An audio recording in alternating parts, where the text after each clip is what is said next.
The Ashford Tower lobby at 9:53 on a Tuesday morning. Catherine Ashford strode across the polished marble with Henry Sterling and two Sterling Bradford associates behind her, a leather folder pressed to her chest. 40 meters ahead, Nathan Brennan turned from the reception counter with a visitor badge in his hand. The collision was small as shoulder. A startled breath, the folder spilling across the floor. Nathan dropped to one knee and gathered the papers in 3 quick motions, holding them out without looking up. Catherine's voice cut clean and cold for everyone to hear. "This isn't where you belong. Find the exit before I call security." The lobby fell silent. Nathan straightened, set the folder on the reception counter, and walked away. Catherine had no idea who she had just threatened. Before sunset that day, the entire boardroom would all know. 2 hours earlier, in a small kitchen in Ballard, Nathan Brennan poured cereal into 2 bowls and slid one across the counter to his daughter. Lily Brennan was 9 years old. She wore her favorite blue cardigan, a gift from her mother 3 Christmases ago, and her hair was held back with a clip shaped like a paper airplane. On the refrigerator, taped beside a grocery list, was her latest drawing, a long-bodied jet rendered in pencil and crayon, the wings shaded with careful attention to the angle of light. "You'll be late for the bus," Nathan said quietly. "I won't," Lily said, and ate her cereal in measured spoonfuls. "Are you wearing the gray jacket today?" "Yes. Mama liked that one." Nathan looked at her, and then at the drawing on the refrigerator, and said nothing for a long moment. He was 40 years old. His wife Claire had died of pancreatic cancer 4 years and 3 months earlier. In the time since, he had stopped attending department dinners, stopped publishing, stopped answering the phone when colleagues called from Cambridge. He had moved with Lily to Seattle the summer after the funeral, traded a corner office overlooking the Charles River for a 1-bedroom apartment in Ballard, and started tutoring high school math and physics 3 afternoons a week at the public library. Nathan had been a full professor of aerospace engineering at the Massachusetts Institute of Technology from 2003 to 2021. He had supervised 11 doctoral students. He had published 23 papers in propulsion theory. None of his neighbors in Ballard knew any of this, and that was how he wanted it. He drove Lily to the bus stop in his old sedan, walked her to the curb, and waited until the doors closed behind her. Then he checked his watch, returned to the apartment, and changed into a clean shirt under the gray jacket. The application sat on the kitchen table. Lily had been recommended for the Ashford Aerospace STEM Scholarship, full tuition through high school at Forrester Academy, plus a mentorship pairing with an engineer at the company. Parents of finalists were required to attend a brief interview at 10 o'clock. He gathered the folder, tucked it under his arm, and walked out to the car. The drive downtown took 26 minutes. He parked in the visitor lot at Ashford Tower at 9:48, took the escalator up to the lobby, and approached the reception counter at 9:51. The receptionist, a young woman whose name tag read Dana, scanned his identification, printed a visitor badge, and handed it across with a practiced smile. "Mr. Brennan, 22nd floor. The elevators are to your left, past the seating area. Thank you." He clipped the badge to his lapel and turned from the counter. Across the lobby, on the 25th floor above him, Catherine Ashford was already in motion. She had been awake since 4:30. She had read the 3rd test report on her phone before her coffee finished brewing. The report had used the word inconclusive 11 times in 22 pages. By 6 o'clock, she was in the executive gym. By 7, she was at her desk. By 8:40, she was in the underground garage, receiving the Sterling Bradford team Henry Sterling himself, his counsel Margaret Wentworth, and the operations principal James Worthington and her assistant had handed her a leather folder containing the revised projections, the updated test summary, and the goodwill clause on the STEM scholarship that they had agreed to co-sponsor as part of the deal. She did not have time to look down. She walked. At 9:53, the elevator doors opened on the lobby floor. Catherine Ashford was 36 years old. She had inherited Ashford Aerospace Systems 18 months earlier, at the death of her father, William Ashford, and in those 18 months she had survived 2 attempted board coups, lost 4 senior engineers to a competitor, watched the stock price drop 19%, and learned that the supposed family business her father had spoken of with such certainty was actually a leveraged construction balanced on the assumption that the next propulsion contract would close. The Sterling Bradford contract was that contract. It would close today, or it would not close. And if it did not close, Walter Pemberton, 62 years old, 29 years on the Ashford board, a man who had never forgiven her father for promoting her over his son, would call the no-confidence vote he had been quietly assembling for 6 weeks. She crossed the lobby fast. The Sterling team came behind her at her shoulder. She was looking at her phone. She did not see the man turning from the reception counter until she was already inside his orbit. The folder went down. Papers fanned across the marble. Nathan Brennan dropped to one knee. He gathered the sheets in 3 quick motions, ordered them by the printed page numbers without seeming to look, and held the folder out to her with the corner squared. Catherine's training did not include receiving a folder from a stranger with grace. Her training, in that moment, came from her father, who had taught her that the lobby of Ashford Tower was a stage, and the appearance of weakness was the only currency that mattered. "This isn't where you belong. Find the exit before I call security." She heard her own voice before she had decided to use it. The lobby fell silent. Henry Sterling, behind her, frowned at his shoes. Margaret Wentworth glanced at James Worthington. James Worthington did not move. Nathan straightened. He set the folder on the reception counter beside Dana's keyboard. He looked at Catherine for 1 second, no longer, and then he walked toward the elevators and pressed the button for the 22nd floor. Catherine watched the back of the gray jacket for half a moment, then turned to Sterling and gestured toward her private elevator. "Henry, apologies. We're in the executive boardroom on 25. They moved. The lobby resumed its low hum. The whole exchange had lasted 22 seconds. At the reception counter, Dana pulled the folder toward her, opened it, and prepared to file the loose papers into the visitor records. The first sheet was a parent information form for the Ashford Aerospace STEM scholarship interview at 10 o'clock. The parent name was printed at the top. Nathan William Brennan. Dana paused. She turned to the second page. Professional history. 2003 to 2021 full professor. Department of Aeronautics and Astronautics. Massachusetts Institute of Technology. Areas of specialization: high-temperature propulsion systems, scramjet combustion stability, hypersonic flow dynamics. 23 peer-reviewed publications. 11 doctoral students supervised. She sat back in her chair. She read the sheet a second time. She did not say anything to anyone.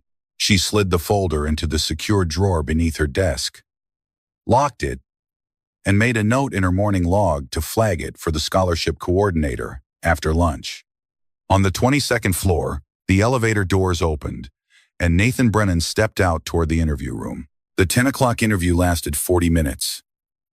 A junior member of the scholarship committee asked Nathan about his daughter's interests, her grades, her behavior in classrooms, her attendance. Nathan answered in short, complete sentences. The committee member made notes. At the end, she thanked him, said the finalist decision would be communicated within 7 days, and walked him to the elevator. Nathan drove home. He did not eat lunch. At 2:30 that same afternoon, Catherine's assistant placed a printed agenda on her desk for the 3 o'clock executive briefing. The briefing had 3 items. First, an update from Walter Pemberton on the test program. Second, the Sterling Bradford term sheet review. Third, the Year 1 mentorship presentation for the STEM scholarship cohort, to be delivered by lead engineer Ethan Caldwell, as part of Sterling Bradford's goodwill clause. The scholarship parent finalists had also been invited to brief introductions before the mentorship slides of courtesy. The committee chair had insisted, given that Sterling Bradford was co-sponsoring, Catherine read the agenda twice. She did not connect any of the names to the man in the lobby that morning. At 3 o'clock, she entered the executive boardroom. Henry Sterling was already seated. Margaret Wentworth and James Worthington flanked him. Walter Pemberton sat at the far end, his arms folded. The scholarship committee chair, a woman named Eleanor Hayes, sat with the 2 parent finalists who had been able to come on short notice. The second parent was a software developer from Bellevue. The first was Nathan Brennan. Catherine stopped inside the doorway for 1 fraction of a second. Then she sat. "Miss Hayes, Please proceed. Eleanor Hayes introduced the two parents. Nathan inclined his head. Walter Pemberton leaned back in his chair and addressed Nathan directly, without waiting for the committee's lead. Mr. Brennan, the form here says you tutor high school math at the public library. 3 afternoons a week. Is that correct? Yes. Forgive me. This room is currently negotiating a contract whose technical scope exceeds the working knowledge of most aerospace doctorates. The scholarship program is meant to identify families capable of supporting that level of work. Could you walk us through how you would, in concrete terms, prepare your daughter to participate in a mentorship at this company? Henry Sterling glanced at Walter, then at Catherine. He said nothing. Nathan looked at Walter Pemberton for a moment. And then he answered, calmly and briefly, that his daughter had taught herself to read scientific papers from the open archives at age 7, that she could already perform polynomial arithmetic without paper, and that he would prepare her in the same way he had prepared every student he had ever taught, slowly, honestly, and without lying to her about what she did not yet know. Walter Pemberton smiled, the small, indulgent smile of a man preparing to recommend rejection. The boardroom door opened. Ethan Caldwell came in fast, holding a tablet and an underarm folder of mentorship slides, his shirt slightly damp from running up 2 flights of stairs. Because the elevator had been held on 12, he stopped 4 steps inside the room. His eyes moved across the table. They stopped on the man in the gray jacket sitting opposite Walter Pemberton. The tablet slipped out of his hand and landed flat on the carpet. Professor Brennan? The room did not breathe. Ethan straightened. He looked at Catherine, then at Henry Sterling, then back at Nathan. I'm so sorry. Professor, I didn't know you were in Seattle. Nathan said quietly, Hello, Ethan. It's been a while. Henry Sterling looked down at the printed agenda in his hand. Then he looked at Catherine. Miss Ashford. May I confirm that this gentleman is Dr. Nathan Brennan, formerly of the Massachusetts Institute of Technology? Catherine opened her mouth. Nothing came out. Ethan answered for her. He was the chair of my doctoral committee. He wrote the foundational papers on the very combustion problem we have been failing on for the last 14 months. Henry Sterling set his pen down. He turned in his chair to face Catherine fully. Miss Ashford. At 9:53 this morning, you told this gentleman to find the exit before security escorted him out. Catherine did not speak. She looked at Nathan. Nathan looked at the wall behind her. After a long moment, Catherine said, very quietly, I see. Let's continue the interview, please. Nathan nodded once. The room reassembled itself around the silence. At 7:43 that evening, Catherine sat alone in her office on the 25th floor. The scholarship committee had voted, after the interview reconvened on neutral terms, to award Lily Brennan a full scholarship to Forrester Academy on the merits of her testing record and recommendation letters. Walter Pemberton had left the building at 4:30 without speaking to anyone. Henry Sterling and his team had returned to their hotel with a polite agreement to reconvene the term sheet conversation in the morning. The mentorship presentation had been postponed. Catherine had not eaten since 6 in the morning. The skyline outside her window was orange and dimming. She pulled up the search engine on her desktop and typed the name, Nathan William Brennan, 23 papers. The third result was a faculty page on the MIT website, archived. The photograph was older than the man in the gray jacket, but unmistakably him.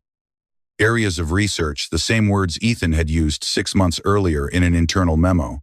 The words that had since become a wall the engineering team could not climb over. She read the faculty page in full. Then she read 3 of the abstracts. Then she found the obituary, dated 3 years and 10 months earlier, of Claire Brennan, music teacher, beloved wife of Nathan, mother of Lily, age 36 at the time of her death. She closed the browser. She sat very still for a long moment. Then she picked up the phone. Nathan answered on the 4th ring. This is Brennan. Mr. Brennan. This is Catherine Ashford. There was a pause on the line. In the background, faintly, she heard the soft static of a small apartment at night, the hum of a refrigerator, the wind against a window. How did you get this number? The scholarship file? Yes. I am calling to apologize. What I said this morning in the lobby was inexcusable. I was wrong. I am sorry. Nathan did not answer for several seconds. When he spoke, his voice was even and unhurried. Thank you for the call, Miss Ashford. It is not necessary. It is necessary. My daughter received a scholarship. That is what I came for. The rest does not need to be settled, Mr. Brennan. I want to be clear that the scholarship decision was made independently. It had nothing to do with the lobby. I understand. Thank you for confirming it. Catherine paused. She had prepared 3 follow-up sentences. None of them seemed appropriate now. Mr. Brennan, may I ask one question? Yes. Why are you in Seattle? Another pause. My wife is buried in Lakeview Cemetery. We moved here so my daughter could visit her on Sundays. Good night, Miss Ashford. The line went silent. Catherine set the phone down very carefully. She did not move for several minutes. Outside the window, the light over Elliott Bay had gone entirely. The cleaning crew on the floor below began their slow round, the soft hiss of vacuums passing in and out of empty offices. At 8:15, she stood up, gathered her coat, and took the elevator to the garage. In her car, she sat with her hands on the steering wheel for 40 seconds before starting the engine. She drove home along the waterfront without the radio on. The third test was not the problem. The third test was a symptom. The fourth test failed at 10:17 on Monday morning. The combustion chamber pressure had peaked correctly. The fuel injector array had performed to specification, but the burn had collapsed at 142 seconds, 16 seconds before the threshold required by the Sterling Bradford specification. The engineering team gathered in the test bay had been silent for 2 minutes before anyone reset the instrumentation. Ethan Caldwell stood at the back of the bay with his hands in his pockets. By noon, the data was on Catherine's desk.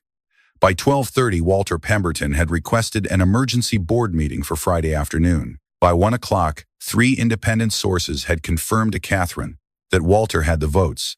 At 2, she called Ethan into her office and closed the door. Sit down. He sat. Ethan. Why did I not know who he was? Ethan looked at his hands. He asked me not to tell anyone. When? 4 years ago, 3 weeks after his wife died. He called me at the lab. I was a postdoc at Caltech then, and he said he was leaving Cambridge. He said he was going somewhere quiet with Lily. He said if I ever ran into anyone who knew him, I should say I had lost touch. Why? Ethan was quiet for a moment. He said, let her grow up normal. He said Lily had spent 8 months in hospital corridors at her mother's bedside, and he was not going to let her grow up watching her father be admired by strangers. He said he wanted her to know him as her father. Only that. Catherine did not speak. When I joined Ashford 14 months ago, I did not know he was here. I found out from the receptionist last Wednesday. Dana saw his name on the scholarship list and came to me privately. She did not know whether to tell anyone. I told her not to. Ethan, I am sorry. I am aware of how it looks. But he taught me everything I know about the kind of engineering this company exists to do. And when he asked me to keep his name out of a room he was not in, I did it. I would do it again. Catherine sat for a long moment. Then she nodded once. Get out. Ethan stood. He paused at the door. Catherine? Yes. He's been at the Ballard Branch Library on Saturday mornings for 3.5 years. 8 to noon. He tutors students. Anyone can sign up. He left. Catherine looked at the closed door for a long time. Across the city that afternoon, in a small classroom at the public library, Nathan Brennan was walking a 10th grader through a problem in linear algebra. He did not yet know that the 4th test had failed. That afternoon, Catherine did not return calls from Walter Pemberton, did not return the term sheet draft to Henry Sterling, did not eat the lunch her assistant had brought up at 12:30. She stood at the window of her office and watched a container ship move slowly southward through Elliott Bay until the gray of the water and the gray of the sky stopped distinguishing themselves from each other. At 5:30, her assistant knocked once and entered with the day's last memo. Catherine did not turn from the window. She heard the door close again. She heard the elevator descend and the floor go quiet around her. Somewhere across the city, a man she had thrown out of her lobby was teaching a teenager to factor a polynomial. She had spent 14 months looking for the people who could save the company. And she had been looking past the only one Who could? At 7:55 on Tuesday morning, Ethan Caldwell walked into Catherine's office carrying a manila folder. He set it on her desk. He did not sit. I want to be clear that I have not shown this to anyone. I have not cited it. I have not used it. I have kept it in a locked drawer at home for 6 years. He gave it to me 2 weeks before I defended my dissertation, and he asked me to read it and then to forget about it. I have not forgotten about it. Catherine looked at the folder. What is it? It is an unpublished draft paper of his.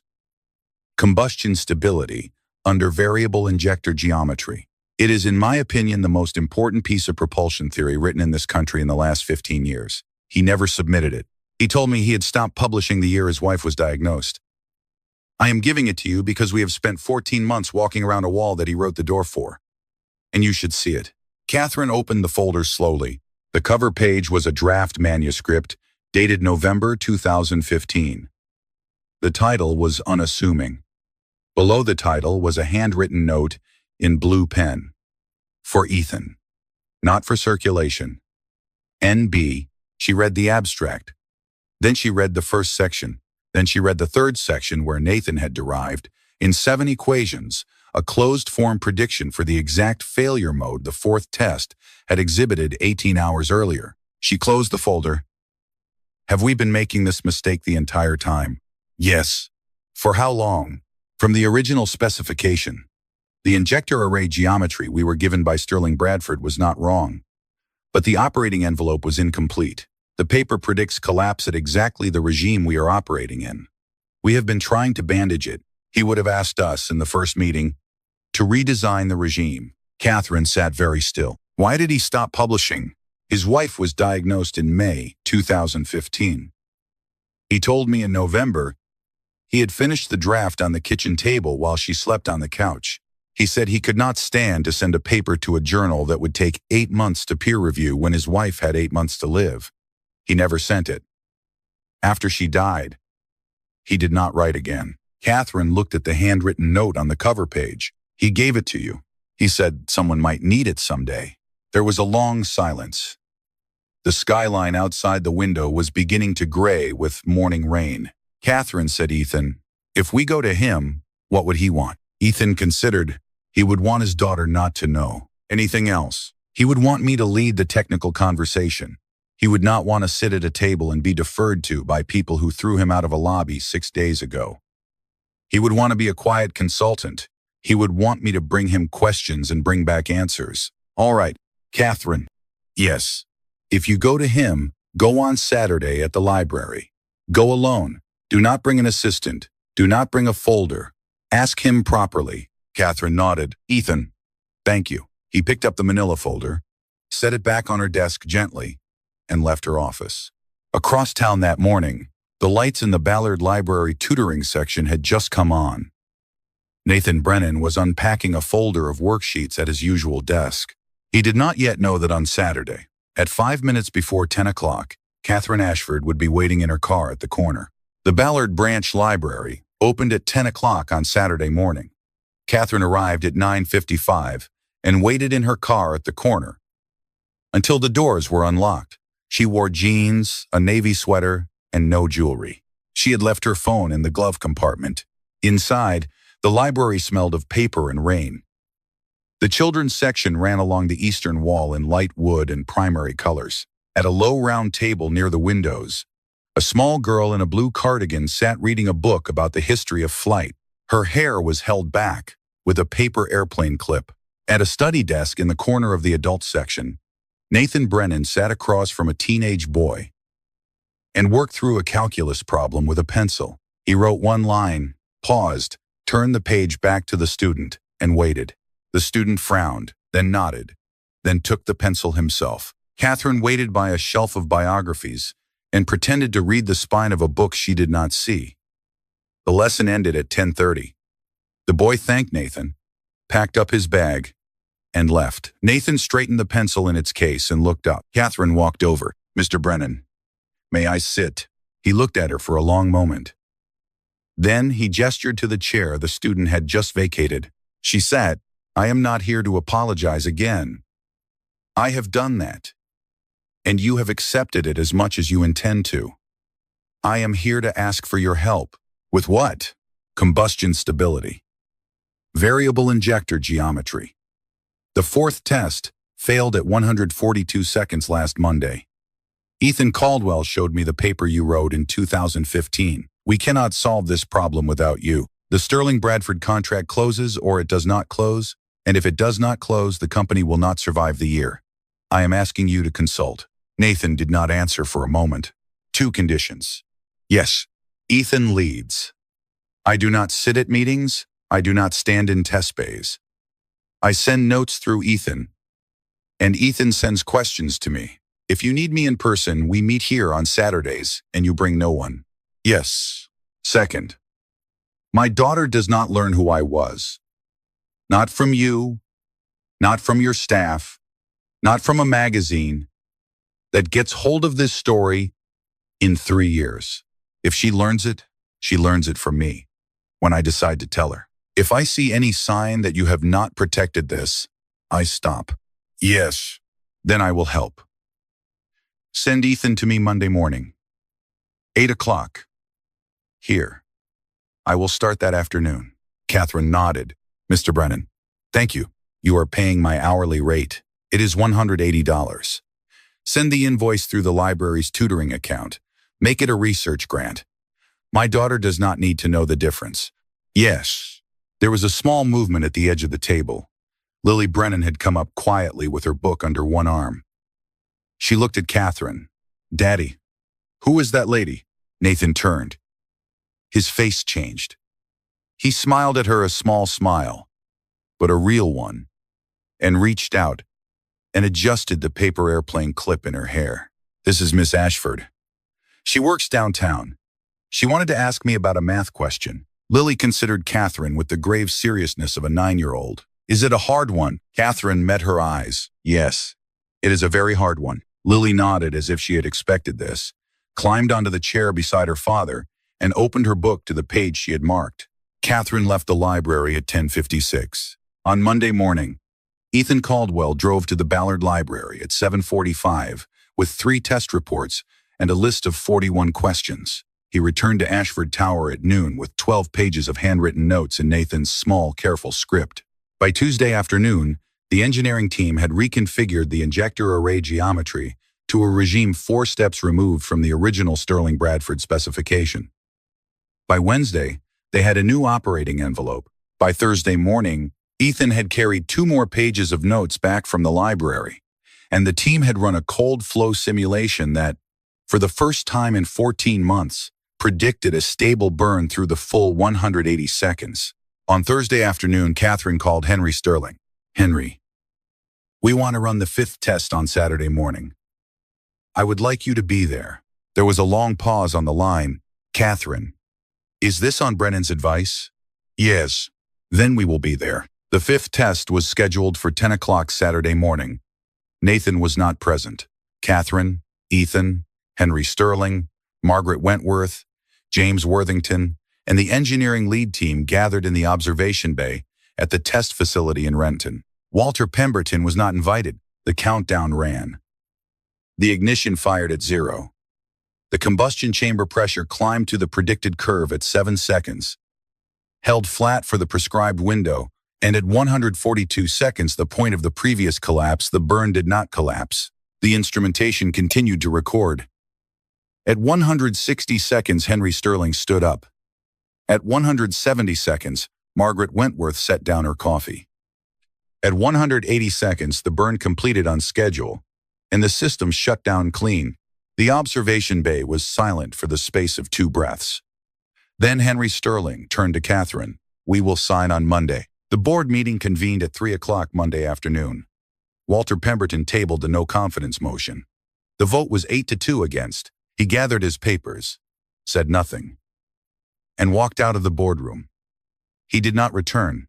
On Tuesday morning, the Sterling Bradford contract was signed in Catherine's office at 10:15. The press release went out at 11. By noon, the Ashford Aerospace Systems stock had recovered 7%. By the close of business, it had recovered 11%. Ethan returned to his office at 1 and found a single sheet of paper on his desk in Nathan's hand. The note said only, Tell her the engine will hold for the full envelope. Tell her not to revise the test schedule for at least 6 weeks. Tell her she is not finished. NB Ethan folded the page, put it in the locked drawer, where the manila folder had lived for 6 years, and went back to work.